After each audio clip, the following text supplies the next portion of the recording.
regular season first draft is underway. Jalen Carter, too quick, too powerful. Jackson, that's a touchdown. That is a bad man. God. Maybe the best player in the sport. Watch out for Mr. Robinson. Fifth touchdown pass for C.J. Stroud. Jackson Smith and Jigbo, arguably the top receiver in the country. If you didn't know the name Will Levis before tonight, you know it now. Richardson leapfrogs a defender out of bounds. He is a highlight reel waiting to happen every time he touches the football. Welcome into First Draft, and we are just hours away from the technical start of NFL free agency and also the 2023 league year. But draft season never sleeps. I am Field Yates, and as always, I am joined by the two men who are the NFL draft left to right, Mel Kiper Jr. and Todd McShay. And gentlemen, before we get into everything that we have to talk about today, and there was a major draft trade, I got to own something. We are doing this show live, and for those that are watching on Twitter or YouTube or anywhere else, there is the possibility that any minute now we could have news from Aaron Rodgers on the Pat McAfee show about what he expects to do next season. If you're listening on the audio version, it'll be old news by the time that is posted, but hear us out. If we have some news to react to, we will certainly do exactly that. But Mel and Todd, welcome in. And I'll start with you, Mel. News broke on Friday night, I believe it was, that the Chicago Bears had traded down from pick number 1 all the way to pick number 9 with the Carolina Panthers. The package includes not just draft picks, number 9, a 2024 first-round pick, a 2023 second-round pick, and a 2025 second-round pick, but also DJ Moore, an excellent receiver who may or may not have gone to University of Maryland, as you well know. What were your thoughts when you hear that this blockbuster move has taken place? Great trade, Field and Todd, for the Chicago Bears to move down to 9 now. Jalen Carter, defensive tackle, Georgia, could still be in play at 9, but to get DJ Moore, a heck of a receiver coming out of the Maryland Terrapin program, and to have him as now will be their number 1. They traded for Chase Claypool around November 1st. Now, he struggled a bit adjusting to a different offensive system than the one they ran in Pittsburgh with the Steelers. And a quarterback in Justin Fields coming in. First year with Luke Getsy. Fields had the injury late. They weren't always on the same page. He should be a heck of a lot better. Claypool should be in year 2 with this offense. Second year, same thing with Justin Fields. Second year with Luke Getsy. Then you think about the draft picks. Gives them maneuverability both this year and next year. To see they can move up and down and around next year. They're set for that year. And for this year, when you think about where they are right now, the right tackle spot on the offensive line, an area they want to address. Certainly the defensive line with multiple draft choices that'll bring in defensive linemen, edge and defensive tackle. So now they have the ability the Bears do to build this football team up, both offensively and defensively. They're set for the years to come. Couldn't be a better situation for GM Ryan Poles and the Chicago Bears to be in this spot to where they are. And then really tied to Carolina, they are guaranteed they're getting their QB1, or they could move down just a bit if they like 2 guys and they know they're going to get one of those guys. Talk is Bryce Young, C.J. Stroud, my guy Will Levis. I keep thinking he's going to be perfect for Indianapolis, but can Indianapolis wait to 4 to see Will Levis drop there? Will they have to move up to 3? Arizona's pick could drop to 4 if Indianapolis has to feel like, hey, if somebody's going to go up there, it's got to be us if we want Levis. So it's going to be fun to see, Todd, how this quarterback situation plays out. Yeah, if you're Carolina, you've got to get the quarterback situation taken care of, and they gave up a lot to do it. But if you're moving from 9 to 1, and the team at number 1 knows that you need a quarterback and that there's a quarterback there, maybe 2 or 3 that they really like, they got a great haul for it. All these draft picks plus DJ Moore at the wide receiver position. The Bears, they made a leap this year, and they did it with Justin Fields playing better and playing more to his style with his mobility and everything that he can do with his feet. Now you add another weapon, and Claypool doesn't have to be the guy. He can be a secondary guy to DJ Moore, who is a primary receiver. So on paper, this is a great trade for the Bears. It gives them a lot of flexibility. The big question is, who goes number 1? I mean, that's what everyone wants to know. And yes, it's lying season, and I like to call it more rumor season than anything, because we've got our guys in the league, and I know who to trust. And I know who's, trying to get information out there. My guess is you're going to hear that Carolina likes all 4 of the top quarterbacks. They like Bryce Young. They like C.J. Stroud. They like Anthony Richardson. They like Will Levis. I've heard talk about Tepper, the owner, liking Will Levis and having a great rapport with him. I've heard Frank Reich talk about, there's rumors about him loving Anthony Richardson, what he could do to develop him. Bryce Young, most of us think he is the number 1 quarterback in the class, but maybe he doesn't fit what they're looking for, and C.J. Stroud is a little bit bigger. How about this? I'm going to give you some names and some heights that Frank Reich, in terms of quarterbacks, has worked with over his career. Peyton Manning, 6'5". Phillip Rivers, 6'5". Carson Wentz, 6'5". Nick Foles, 6'6". Andrew Luck, 6'4". Jacoby Brissett, 6'4". Matt Ryan, 6'4". So, that doesn't mean that automatically Frank Reich and the Panther staff is going to say no to a 5'10" and change Bryce Young.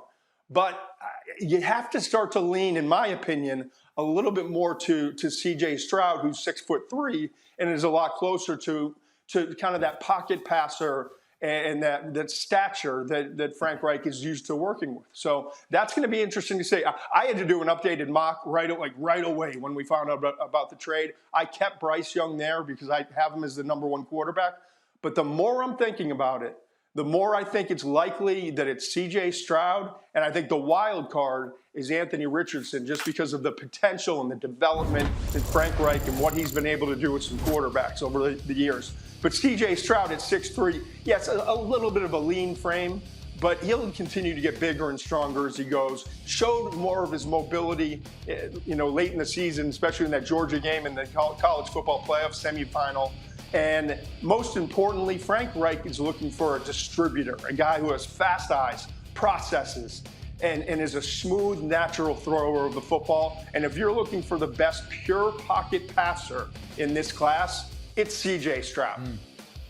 It sure is. And Mel, I want to ask a few more questions about this trade. And we don't know, again, as you guys have both said, we don't know who's going to be the number 1 overall pick. And there's a very good chance, as Todd alluded to, that every one of the top 4 quarterbacks will be linked by a source as the likely player that the Panthers will take number 1 overall. I don't know that we need to solve that mystery right now, but specific to the trade, Mel, let me assume that Carolina stays at number 1. While there has been some speculation they could move back, I really wonder if an owner is going to want to pay full freight to move up, because he must have a player in mind, or his team does, and then move back. Let's assume they stay there.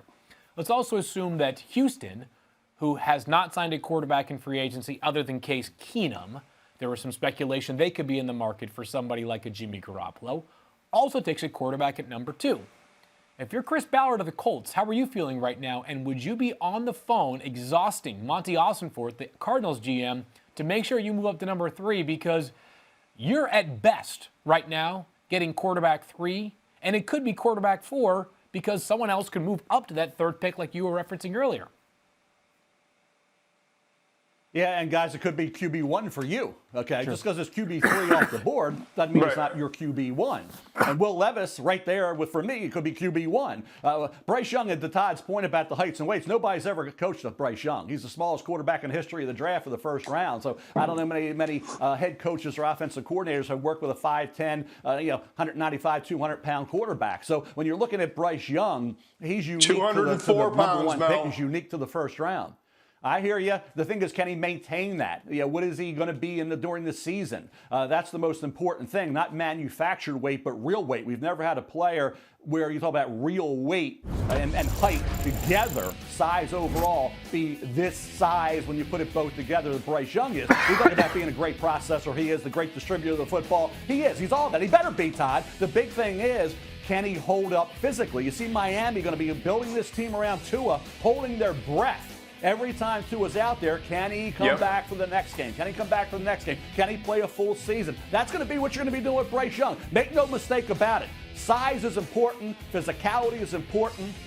A quarterback in this league, yes, it's easier for quarterbacks now. Yes, they say they don't have to get hit as much. You're protecting them, but they're still getting hit, okay? They get the pain with it. They get the pain but they still get the penalty, okay? You see the pain and no penalty, now it's pain with penalty. It's still pain last time I checked. It's still your body taking a lot of hard hits. So to me, that's the question you're just going to have to think about with Bryce Young here. Will Levis, talk about accuracy, he's got that. Talk about the ability to throw the ball. Stronger arm than C.J. Stroud. No question about that. And mobility, he showed it. 9 rushing touchdowns in 2021 when he was healthy. He's a dual-threat quarterback. If Ballard is sitting there at 4, to answer Fields' question, if I'm sitting there at 4, and I'm the Indianapolis Colts, and I see Bryce Young and Stroud go 1-2, in whatever order we want to throw it out there, right? And we were sitting there at 3, and Arizona is up, and teams are trying to trade in there to get Will Levis. Or Todd says Anthony Richardson. I think Richardson is a developmental quarterback. We'll see where that ends up. Richardson certainly could be Lamar Jackson, no question about it.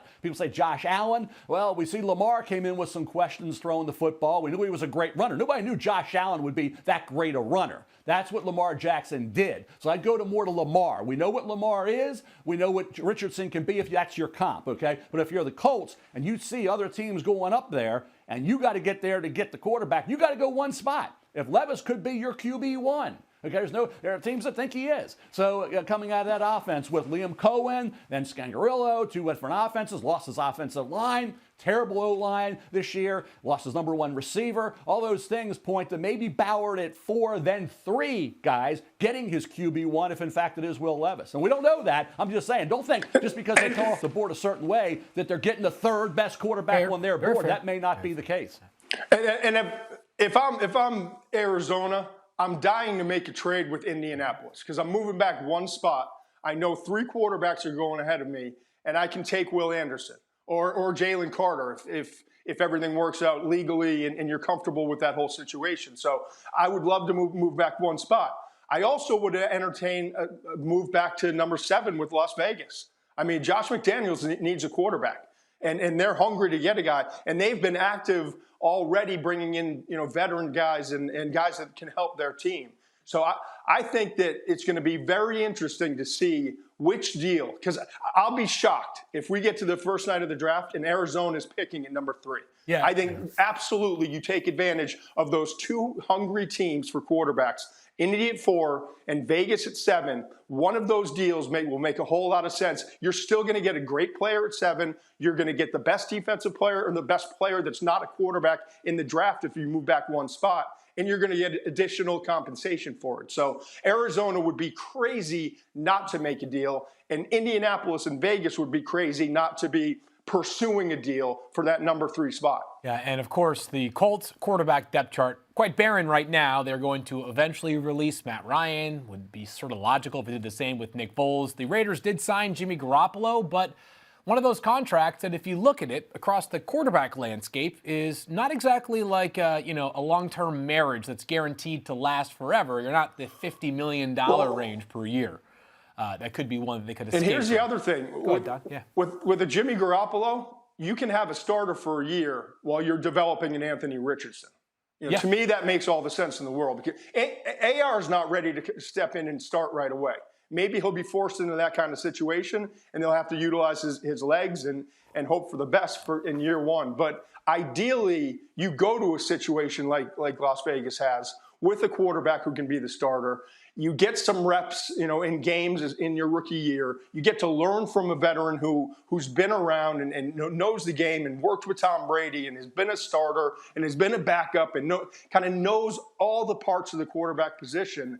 And then in year 2 or maybe even year 3, Anthony Richardson becomes a starter. So I would love that marriage of Anthony Richardson in Las Vegas because of that situation with Garoppolo and with Josh McDaniels. By the way, it's been a whole 2 years since Jimmy Garoppolo was on a team that made a major move up the board to draft a quarterback to eventually replace Jimmy G. We'll just see whether Trey Lance actually ever replaces Jimmy G. We could talk about this trade for the whole show, but Mel, one sort of last question, at least on my end, that I have is, one of the things that's been brought up is if you're moving down from number 1 and you're moving back in the order, how far can you do comfortably before you kind of fall out of the range of those blue chip players? And it feels like with the Bears, number 9 indicates that they don't feel like they have moved too far back. And that seems to align with how you have stacked your draft prospect board, knowing that of the 8 picks before Chicago at number 9, 4 of them are going to be quarterbacks. Right. Yeah. Yeah, I feel that's a great question. Todd's talked about maneuverability, and Chicago could go down again. If they're looking right tackle, they could move down again, okay, and go off of that 9th pick depending upon how things fall. So it'll be interesting to see whether they is Jalen Carter's there? Is that their guy? And he certainly could be. Just back to the point of quarterbacks, guys. Remember when Sam Darnold was the number 1 quarterback? He was QB1 for a lot of people, and Josh Allen was in that mix. Nobody had Baker Mayfield QB1, but the Cleveland Browns did. Right. And they took Baker Mayfield QB1. So, again, that's why we don't know the order of these quarterbacks in terms of the National Football League teams that need help at that position and will take a quarterback. But I think in this particular draft, when you look at the top part of the draft and you say, okay, Seattle at 5. They get a bonus pick in the Russell Wilson deal. You have Geno locked in. I get that. But now you can develop your quarterback in Anthony Richardson if you bring him in. Then you have the other pick coming up. You could address the defensive line. So I think you're right. I think, Todd, you look at teams like that that can afford the opportunity, be afforded that opportunity to let Anthony Richardson be a piece of the equation, a piece of the puzzle, but not be the guy, and have a 2 or 3 year period to develop him. When the Ravens drafted Lamar Jackson, they had Joe Flacco. Okay, so in case you have Geno Smith, you draft Anthony Richardson. Okay, to your point, you have Jimmy Garoppolo, you can draft Anthony Richardson. You don't plan on picking this high after this year. Teams always think they're going to be in the 20s. Okay, you always think they're going to be really good. You don't think they're going to be awful. So again, if you get that opportunity to get a guy who has tremendous talent, you look at Anthony Richardson. I watched him as you guys did against Utah, and I'm thinking after that game, he's a guaranteed number 1 pick in this draft. He's going to go ahead of Bryce Young, C.J. Stroud, Will Levis. He's going to go ahead of everybody. And then he kind of came back and regressed a bit. And he was missing layups, easy throws he was missing. But the kind of talent you see right here, you can't teach, you can't coach. He's got a rocket arm. He's already going to be right away one of the best 3, 4, or 5 running quarterbacks in the league, okay? Eventually, he's going to maybe be the best running back out there at the quarterback position. Throwing the football, arm strength outstanding. The accuracy, those easy throws he'll miss. Can a quarterback coach fix that? I think they can. And if they can, he can be Lamar Jackson. Lamar Jackson, when he is healthy, is an outstanding quarterback in this league. He's an MVP. He's a guy that you say is one of the elite quarterbacks. So I'm with you on Anthony Richardson. I think he has to go to the right team, though. And I think you're right. The Vegas certainly could be that team, and Seattle, to me, could be that team. All right, so I got this rundown right here for those that are maybe watching on the YouTube feed or going to watch it eventually on YouTube. We're going to throw it out because for the rest of the show, or at least part of the show, we do have some news to tend to. And we could have talked about that trade for the entire show. We'll get back to it more if we need to. And we'll certainly talk about other things that could happen. But Aaron Rodgers, just moments ago, revealed to Pat McAfee on the Pat McAfee show that he made it clear last Friday, and it's now Wednesday if my time is correct, that he intends to play in 2023 and intends to play for the New York Jets. They'll only hold up being that they have not yet agreed to compensation. But Todd McShay, a blockbuster of all blockbuster moves. We don't know the terms yet, obviously. It sounds like these two teams don't know the terms. But your first reaction to Aaron Rodgers becoming eventually a New York Jet is what? Well, I know Joe Douglas well. We obviously played college football together and have been friends for a long time. I know we got on that flight with Salah, with Woody's private jet, and they flew out to California and they met with Aaron Rodgers. And they weren't leaving until they made sure that they were getting Aaron Rodgers. Derek Carr was the backup plan. He winds up going to New Orleans, and it became Aaron Rodgers. We've got to be all in on this guy. They haven't quit on Zach Wilson, and I know that's not part of the story, but this is a great situation for Zach. He's close with Aaron Rodgers. He now gets to sit behind Aaron Rodgers for a couple of years and learn how to be a professional quarterback, mature, understand what it takes to be a leader, understand what it takes to, in terms of just, what you have to study and the different things you have to do to be a great quarterback. So this could not only be a short-term, huge gain for the Jets, but maybe a long-term one as well. Aaron Rodgers comes in with the confidence, the swag, and still playing at an extremely high level. And you look at this team, they had the offensive rookie of the year in Garrett Wilson, defensive rookie of the year in Sauce Gardner. They killed it in the draft. They have put all the pieces together. That defense was outstanding last year, especially considering all the bad situations they were put in by the offense. And Joe Douglas, in talking to him, it drove him. I sent him a text and I said, congratulations. You know, you drafted the offensive rookie of the year, defensive rookie of the year. He said, yeah, that's great. He goes, but 7 and 10, he's like, it just doesn't work. Like we've got to find our guy. And they found their guy. And so now, like, if you're a Jets fan, this is the most excited you have been probably in decades, because you have a quarterback who is a Hall of Famer who's still playing at a very high level. You've got a great young receiver. You've got an offensive line that's improving and will continue to improve in this draft. You've got a defense that's playing at a championship level and will only continue to get better because they're really young on that side of the ball. So this is a huge get. And it's fascinating, too, in the AFC East. I mean, now you've got the Jets with Aaron Rodgers. You've got Miami with Tua if he can stay healthy. You've got the Bills with Josh Allen. And now the Patriots are team number 4. You know, Mac Jones had taken a step back a year ago. So this is going to be one of the toughest divisions in the league. And Aaron Rodgers immediately makes the Jets a playoff contender and maybe even a Super Bowl contender. Mel? Yeah, Garrett Wilson feels pretty doggone good right now. You know, I think you look at Garrett, you think about Lazard, you think about the Breece Hall coming back from the injury. You think about the defense, as Todd mentioned, that's a Super Bowl caliber, Super Bowl winning defense.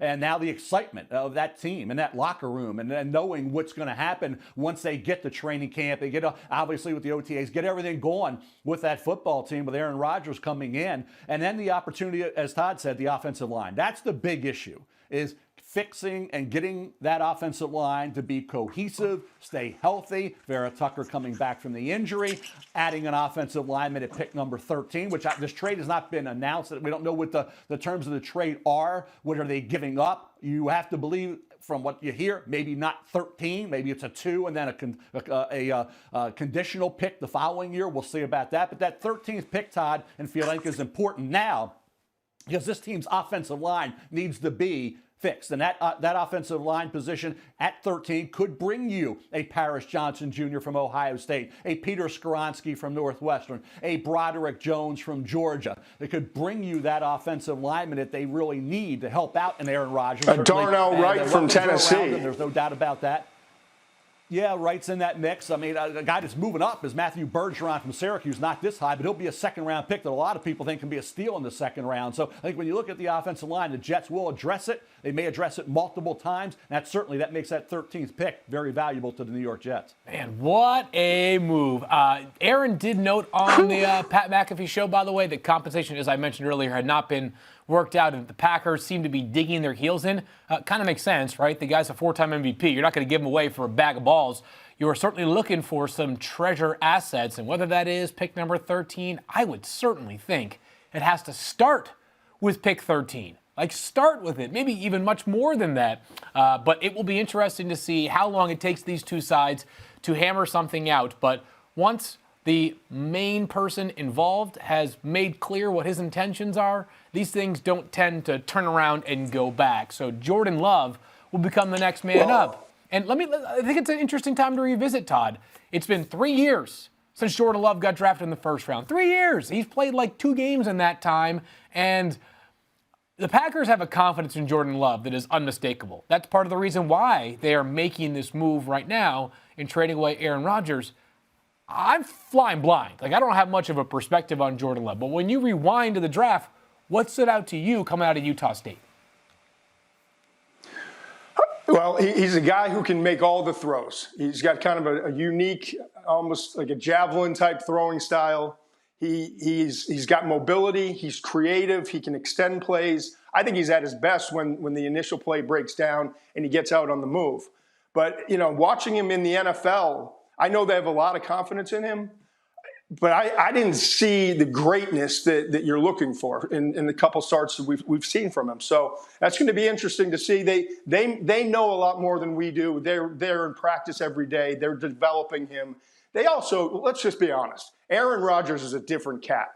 And he's been kind of holding him under the fire for several years and kind of threatening not to play anymore or wanting to go somewhere else. And I think they just got to a point where it's like, the headache's not worth it anymore. we need to get younger. We need to kind of reset, and we need to start working towards the future. And that's been indicated in the fact that they're allowing the Jets to make this deal. Now we'll see what the compensation is, but Jordan Love is a lot of pressure on him now, and that's not a great wide receiver crew. It's a group offensively that had its struggles even with Aaron Rodgers playing at a relatively high level. And so there's a lot of work to do in Green Bay, but it feels like they're willing to take a step back for a year in order to develop a young team that they're trying to put together in order to have that next run. I mean, they've had Brett Favre and Aaron Rodgers for the last couple of decades. And now you got Jordan Love, and they're gambling on this guy who they really believe in.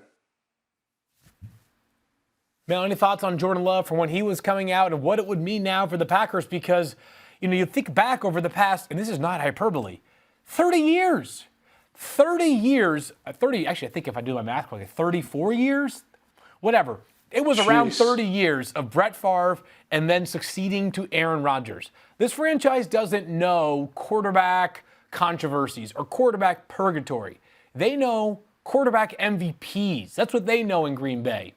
What could this mean for a franchise that for 30 years has not had to wonder at all what it was going to look like with a new quarterback under center? Yeah, that is the same, obviously, developmental period for Aaron behind Brett Favre. And certainly we talked about when they came out, Todd loved Love, I liked Love. So, it was a difference there. I mean, you look at where these two are right now in terms of Aaron now with the Jets, and now the pressure, as Todd said, is squarely on Jordan Love. But he's had time. This is old school. This is the old school developmental process. Let a guy sit for 2, 3, 4 years, right? It never happens now, but it happened back in the day when I was coming through in the 70s and 80s. That's the way you developed a quarterback. And that's where Aaron was developed, if you remember. And you think about Jordan Love, that's what the Packers have done. And he's going to have Christian Watson, a developing guy, second-round pick from last year, who came on for Aaron, and other young receivers as well. So I think that it's the division now with Justin Fields now really being the centerpiece, and the Detroit Lions being really one of the teams that everybody's got their eye on. This Lions team is making some moves. They've added 2 cornerbacks in free agency. They added David Montgomery in free agency. They are on the uptick. And I think everybody's looking at this football team with now Jared Goff, the offense they have. They're going to improve that defense. Aiden Hutchinson had an outstanding rookie year, outplayed Trayvon Walker by a long way. And you think about where we are right now with this Chicago Bears team developing around Justin Fields. And here's the Packers. We have the Vikings as well. But here's 2 teams. Lions, much, much improved, going way up. And the Bears trying to keep going up with Justin Fields. It's going to be fun to see how this plays out with Jordan Love and the Packers. Man, this is simply fascinating. I can already tell you that First Draft next week will have some sort of perspective on whatever the terms were, because I'd imagine by then this deal is hammered out. But again, as of right now, for those that are watching live, Rodgers has told the Packers he intends to play and he would like to go to the New York Jets. The Jets obviously very receptive to that idea. If you're listening to this on the audio version, sorry, I know it's old news, but it's big news. What do you got, Todd? Hey, Phil, let me just jump in too. You got to give Joe Douglas and the Jets a lot of credit. They didn't know that this was going to be the situation. They thought that Zach Wilson was the guy. I even talked to Joe last summer after the first year, and he was so confident in Zach that he was going to bounce back and have a really good year. And it didn't happen, right? So now they make this adjustment and they go get a Hall of Fame quarterback. But the reason that they can do it is because for a few years they've been dumping high price salaries, veteran guys that were there. And guys that were big name players, and like the Jamal Adams trade was huge for them. And they accrued so many draft picks that this is one of the youngest teams in the NFL. And almost all of their draft picks in the last 2 years have hit big. And so now you have this money to make a trade for an Aaron Rodgers because of those moves. Again, they didn't foresee having to go out and get Aaron Rodgers 2 years down the road, but they did foresee rebuilding this team, dumping a lot of that salary cap money that was there with the high-priced veterans, the big-name guys, and that has allowed them to make this move. So a lot of vision from Joe Douglas and this entire staff for the New York Jets. Pretty amazing how back in 2008, 15 years ago, the Packers traded Brett Favre in his age 39 season to the New York Jets, 3 years after they drafted Aaron Rodgers. And here we are 15 years later, and 3 years after they drafted Jordan Love, they are trading Aaron Rodgers, most likely, to the New York Jets for his age 39 season. I suppose circle of life is real in the NFL. I know it's hard to imagine anything else stacks up in terms of importance to this Aaron Rodgers trade, but just quickly, do either of you, I'll start with you, Mel, is there a free agency move that's been reported so far that you think sort of shakes up the draft more than others? And we talked about Jimmy Garoppolo going to the Raiders as one example. That would be an example of a potential in the top 10. But there have been a couple other moves that maybe stand out to you that have changed the complexion of the draft so far, or has nothing really moved the needle that much for you? Yeah, I have Mock 3.0 coming out on Tuesday, and I look at these free agency moves and what impacts how you do your mock draft. And the Detroit Lions are sitting there, in the top 10. Sixth pick, you think about corner. Christian Gonzalez, cornerback Oregon. Devon Witherspoon, cornerback Illinois. But then you bring in Mosley. You bring in, Sutton. So you bring in two veteran corners to the Detroit Lion football team. I say you added David Montgomery as well. So the Lions have addressed the cornerback spot with some veterans, and we'll see where Okudah is in the developmental process. But certainly cornerback looked like a glaring need. They were definitely going to take a cornerback at that point. And Christian Gonzalez now, will they go a different direction? So you have to try to figure out now the Lions. That defense has to be upgraded significantly. I'd say Hutchinson had that phenomenal rookie year, and now they add the two veteran cornerbacks in free agency. Anything for you, Todd, that stood out so far in free agency? Well, you mentioned the Raiders, and I think that's a perfect situation for Anthony Richardson now, to draft him and maybe move up a few spots to go get him, whether it's up to number 3, Arizona, ahead of the Colts, or maybe to 5 with Seattle to ensure that you're going to get him. The other thing is, what about the Patriots? Jacoby Myers is now gone, and it seems like Josh McDaniels is taking the whole Patriots roster. And Myers with Myers gone, like, what do they have at wide receiver? And I know I had him taking a wide receiver regardless, because they just need more weapons on the outside for Mac Jones. But it becomes even more important now with Jacoby Myers gone. They've got to bring in somebody who's an impact player, somebody who can get open down the field. I know Mac Jones doesn't have the biggest arm, but he was able to throw vertically to the Jerry Jeudy and Jamison Williams, I think it was, and whoever they had at that point, all those first-round wide receivers. So he needs a guy that can get vertical, or at least is an outstanding route runner that can separate and can create some easier throws for him. You are right. And by the way, it is now Patriots West in Las Vegas. And the interesting part about free agency is that a lot of the major moves take place in the first blitz, right? We're 48 hours, or I guess almost 50 hours into the legal negotiating window. But we also know that, things can change rapidly in the NFL. But as of right now, we're having this conversation, just for full disclosure, at 1:38 Eastern time on Wednesday, March 16th. That Patriots wide receiver room, that pass catcher room, not imposing, and especially in a division that you talked about, Todd, is very, very, very scary all of a sudden. Let's go ahead and... Here's the other thing, too. Oh, go ahead, Todd, yeah. Sorry to cut you off again, Field. No, you're good. What's going on with Lamar Jackson? That could play a huge factor in how this quarterback thing plays out. I mean, if you're in Indianapolis and Lamar's not going back to Baltimore, or you're Las Vegas, any of these teams that need a quarterback, it's shocking to me how small of a market, and I know the demands and wanting the $250 million in 10 years guaranteed, like Deshaun Watson, something similar to that, and I know that's outrageous. But at some point, Lamar Jackson's either got to strike a deal with Baltimore or find another team. And where he lands is going to really, it could, if it's not in Baltimore, really impact the quarterback landscape when we're talking about the first night of the draft. All right, a lot to get to with the draft, a lot more to get to with free agency. But, of course, Aaron Rodgers, the headline for today is Aaron Rodgers intends to play for the New York Jets in 2023.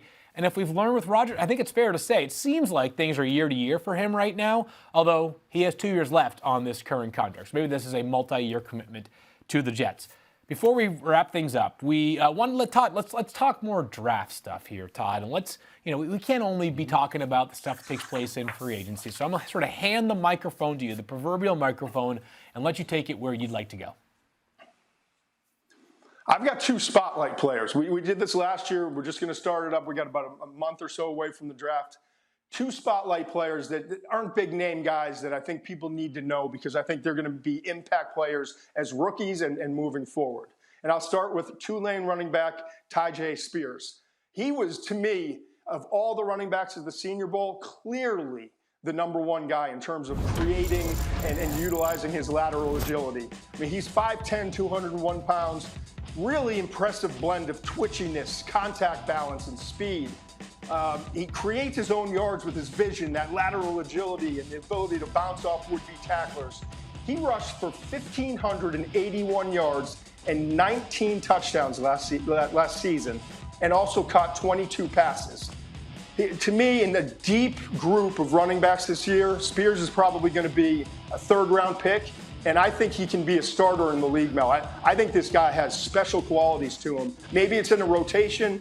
Maybe it's not his rookie year that he's a starter. But I think we're going to be looking at Spears as a guy who said, how in the hell did he get to the third or fourth round back in that 2023 draft?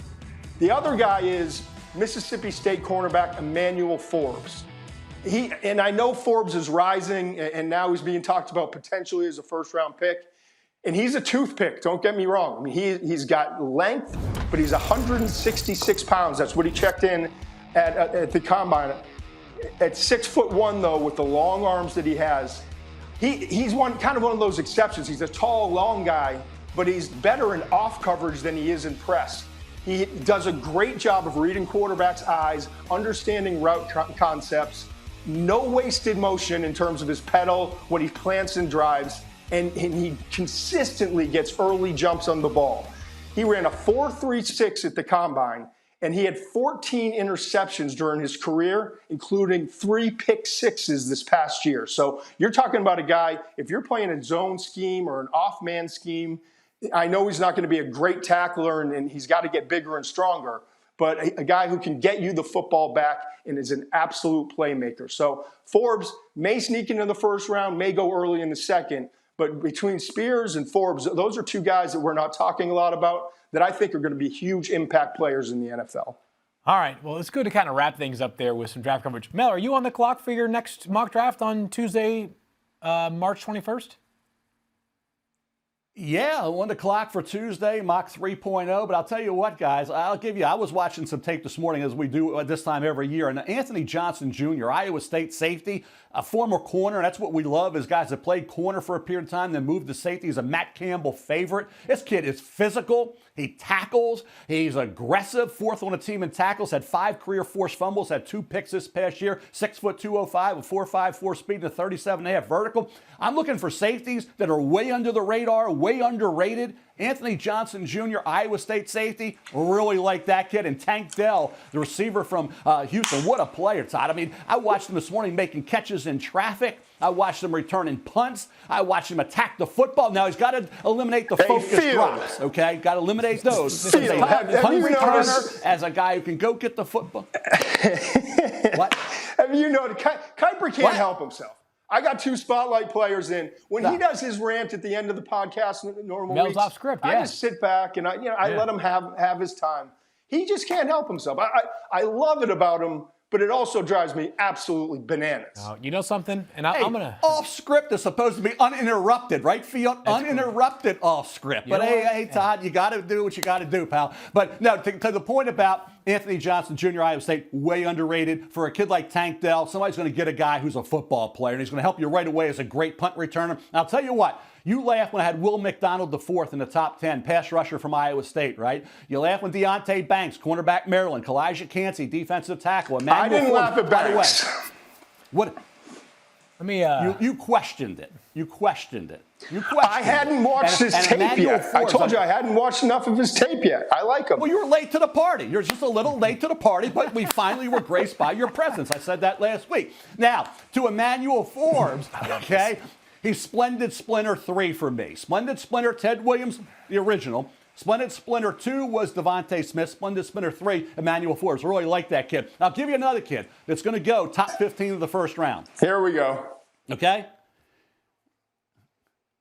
Adetomiwa Adibare, Yeah. the defensive lineman from Northwestern, who will be a 3 technique. The way he tested, and I went back, the way he chased in lateral pursuit, you saw that 4.49 speed on tape when I watched him this morning, okay? He's got scheme versatility. He's a great kid. He's got long arms for his size. And to run and test like he did and be a guy who played well at Northwestern, and he's a great kid off the charts, there's a guy in the first round where we're looking for surprises because we're going to see some come late April. Will McDonald IV, Deontay Banks, Kalajic Kancey, add the Northwestern kid, Adibare to that list. I think he goes much higher than people are projecting right now. Pronounce his name again for me, Mel.